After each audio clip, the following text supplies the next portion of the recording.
Welcome back to my channel. কেমন আছো সবাই? আশা করছি সবাই খুব ভালো আছো। আর তোমাদের 2023টা কেমন কাটলো অবশ্যই জানিও। আর আজ হচ্ছে বছরের প্রথম দিন, তো সকলকে জানাই হ্যাপি নিউ ইয়ার। সকলে খুব এনজয় করো। আর আজ তো আমার জন্মদিন, তো আজ যাব মন্দিরে, প্রথমে যাব। আর আজকের দিনটাতে অনেকে পিকনিক করে থাকে, অনেকে অনেক রকমভাবে মজা করে। তো আমার যেহেতু জন্মদিন, তাই আজকের দিনটা পিকনিক হয় না, তবে বাড়িতে আজকের দিনটা কাটানো হয়। আজকে কি করব তোমাদের সাথে সব শেয়ার করব, সমস্ত কিছু শেয়ার করব। তো তোমরা ভিডিওটা কন্টিনিউ দেখতে থাকো। আর আজ প্রথমে মন্দিরে যাব, মানে বছরের প্রথম দিন তা আর জন্মদিন দুটোই, তাই মন্দিরে আজকে প্রথমে যাব। তো তোমরা পুরো ভিডিওটা দেখতে থাকো।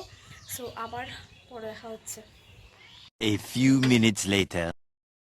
তারপরে আমি স্নান পুজো করে চলে গেলাম রেডি হওয়ার জন্য। আর এই জামাটা আমাকে মা জন্মদিন উপলক্ষে দিয়েছিল, তো এই জামাটাই পরে নিলাম, তারপর রেডি হয়ে গেলাম। রেডি হয়ে গেছি, এবার মন্দিরে যাওয়া হবে আর কি। আর তো চলো, মন্দিরে যাওয়ার পর আবার তোমাদের সাথে দেখা হচ্ছে। তারপর বেরিয়ে পড়লাম মন্দির যাওয়ার উদ্দেশ্যে। আমরা চলে এলাম মন্দিরের কাছাকাছি, প্রায় এখন মন্দিরে যাচ্ছি, ভোগটা দিব মন্দিরে। তো চলো ওখানে যাওয়া যাক। তারপর মন্দিরে পৌঁছে গেলাম। এটা হচ্ছে শিব মন্দির। এখানে গিয়ে প্রণাম করলাম, প্রসাদ দিলাম। মন্দিরের ভিতরে ভিডিওটা করিনি, কারণ আমার সেটা ঠিক মনে হয়নি, পুজোটা দেখাবো এরকম মনে হয়েছে। যাই হোক, তারপর অন্য একটা মন্দিরে গিয়ে প্রণাম করলাম। আর এটা হচ্ছে মা কালী মন্দির, এখানে চলে গেলাম। এখানে একটু লেট হচ্ছিল আমাদের, মন্দিরটা একটু পরিষ্কার পরিচ্ছন্ন করা চলছিল তখন। তো কিছুক্ষণ অপেক্ষা করার পর সেখানেও গেলাম। মন্দিরে যাওয়ার পর প্রসাদ দেওয়া হলো, মন্দিরে গিয়ে প্রণাম করলাম।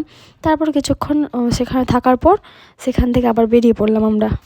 এখানে গিয়ে বসার জায়গা খুঁজছিলাম, কিন্তু পরিষ্কার পরিচ্ছন্ন ছিল না, তাই বসলাম না। চলে গেলাম একেবারে নদীর ধারে, ছবি তুলবো, ভিডিও করবো, এসবের জন্য চলে গেলাম। আর পরিবেশটা বেশ ভালো ছিল। তারপর সেখানে গিয়ে রিলস করলাম, ভিডিও শ্যুট করলাম, ফটোশ্যুট করলাম, সমস্ত কিছুই করলাম। রিলস ভিডিও তোমরা আমার ইনস্টাগ্রামে দেখতে পাবে। আর তারপর আমরা সেখান থেকে বেরিয়ে পড়লাম। ভাইরা বাইকে চলে গেল এগিয়ে, তারপর আমরা বাড়ি ফিরে যাচ্ছি। ভাইরা সামনে এগোলো, এবার আমিও যাচ্ছি। A few moments later. তারপর বাড়ি ফিরে দেখি মায়ের এত আয়োজন, সব কমপ্লিট হয়ে গেছে। আর তারপর আমি খেতে বসে পড়ি। আর মা অনেক কিছুই রান্না করেছিল, এদিকে পাঁপড়, চাটনি, ডাল, পায়েস, ভাত, ভাজা ছিল, আরও অনেক কিছু ছিল, চকলেট ছিল, সমস্ত কিছু ছিল। তারপর আমি খাওয়া শুরু করলাম। এত কিছু দেখে তো ভাবলাম আমি খেতেই পারবো না, এত কিছু কি করে খাবো। যাই হোক, তারপর আস্তে আস্তে সমস্ত কিছু খেলাম। আর সব তো আমার পছন্দের খাবারই ছিল, তাই খেয়ে নিতে পারলাম সবগুলো।